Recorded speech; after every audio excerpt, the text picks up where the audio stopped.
Now, the soap wedding of the year is just days away, but with Tyrone confessing his feelings to Fiz on Monday's Coronation Street, can we really expect a fairy tale ending for Phill and Fiz?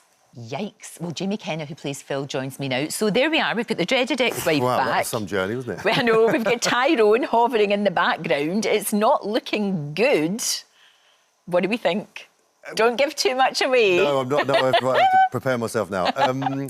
Well, look at that. That doesn't she look beautiful? Absolutely stunning. And what a venue. You both have scrubbed up very well. So that just says it's going to be a perfect day. So what else can we expect? I think it's probably all going to go horribly wrong. I mean, at first you kind of thought, oh, this is exactly what she needs. Great bloke. And he is, actually. Very much. But the whole thing about writing a book about John Stape, about her former, husband who was a serial killer, just by and by, that you kind of thought, hang on a minute, what's going on here? Well, the thing is with Phill, I think he's...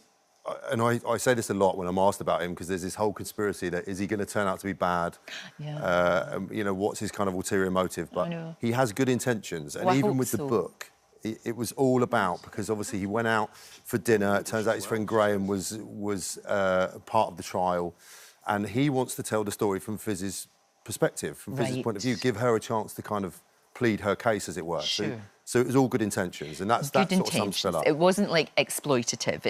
It's good intentions, and you're right. He seems like a really good bloke, because she's, for goodness sake, if anybody deserves happiness, it's Fiz, isn't it? Exactly. It definitely is. And do you know what? He absolutely loves her unconditionally. She's the one. She's it. She needs that. Yeah. She needs that, and we need the two of you to be a good couple, because there's so much else going on. Exactly. We just need somebody to be getting on, don't we? We really do.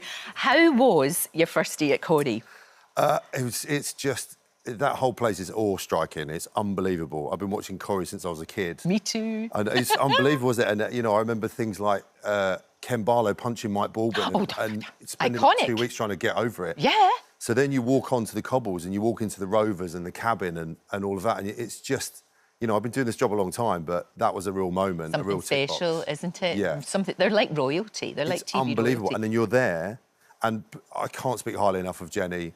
I did my first scene, and the first scene we did was after the date, when we go back to her house. Right. So it was all kind of romantic and flirty, which you don't need to do that on your first date.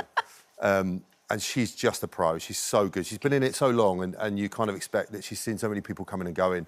She's not going to be bothered, but she was probably more nervous than I was. It's good, though. That it's good that happens, and it's great. You've got a really good, tight band that you're with most of the time, that you do most of your scenes with. Yeah. And you've got to get that instant trust with one another, haven't you? Yeah, absolutely. And, it's all about... It's things you can't control, the chemistry, the kind of presence of the character, the presence of how he works, and obviously the writers have latched on to there's a mild size difference between myself and Alan. You are very tall. Yes, I'm very tall and Alan's very short, so it's one of the two, and hand in hand, it works very well. So the writers have jumped on that, and we've ended up in our underwear, hosing each other down, and so on. It was very funny. It was funny. It was fighting that was kind of... It reminded me of, do you remember in Bridget Jones, when you Grant and Colin Firth were sort of grappling with one another in the mud to look at you in the concrete? That must have been great fun to do. It was so much fun. It was freezing cold.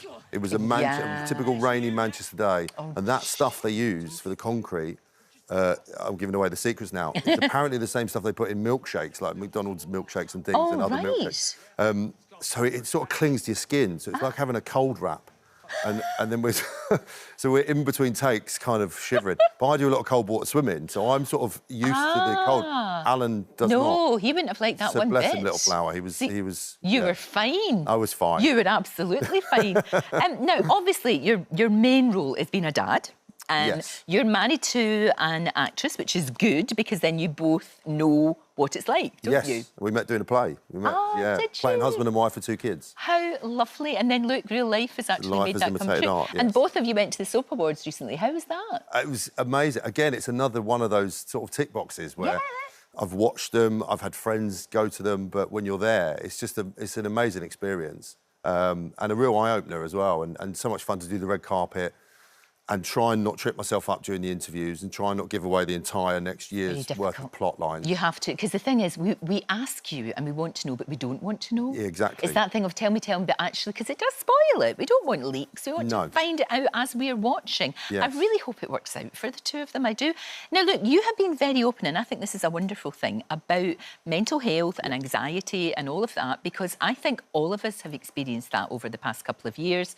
And the only way to sort it or to move forward is to talk about it, isn't it? 100%, yeah. I suffered a few years back now, and I'm a 6'4" sort of burly guy. You're a big bloke. I'm a big bloke. Yeah. I'm a big bloke. So I'm sort of typical of that demographic and I was brought up in the 70s, child of the 70s, so I wasn't taught how to talk about it, and I wasn't taught that it was a possibility, that what anxiety is or what panic attacks are and all of that.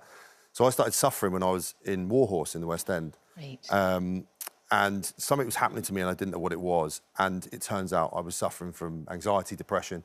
And it went on for a long time, and I kind of silently suffered. And then a few years on, I've discovered through sort of meditation and various other things that talking about it does literally halve the problem. Of course it does. And it you know, and I feel a real kind of, I want to be a bit of a champion of that now, because I think there's a lot of people like me on building sites, in you know, normal everyday life that don't know what's happening and have this kind of fear that's running through them. And I think I just want to, you know, I want to be a bit of a champion, like I said, to encourage people to say, to talk, because what then happens is, you feel, oh, I've said it, and also you'll be amazed at how many people turn around and say, I feel that too. I'm suffering as well. We've all been there. Yeah. We've all been there. You and Bill Roache can meditate together. Oh, wow. And for goodness sake, if you look like that when you're approaching 90, wouldn't you be happy? He's amazing. The man is a phenomenon. He's plays a phenomenon. golf like 3 times a week and is probably the nicest guy in the world. Oh, it's good to hear that. It's really good to hear that. Thank you so much for coming in. And Corrie continues tonight, of course, 8 o'clock on ITV. Don't forget, you can watch full episodes of Lorraine on the ITV Hub and all the best clips, compilations and playlists right here on our channel. Just subscribe now and you'll never miss an upload. Click here to watch another video similar to this one, or click here to head to our channel's homepage to explore all of our exciting videos.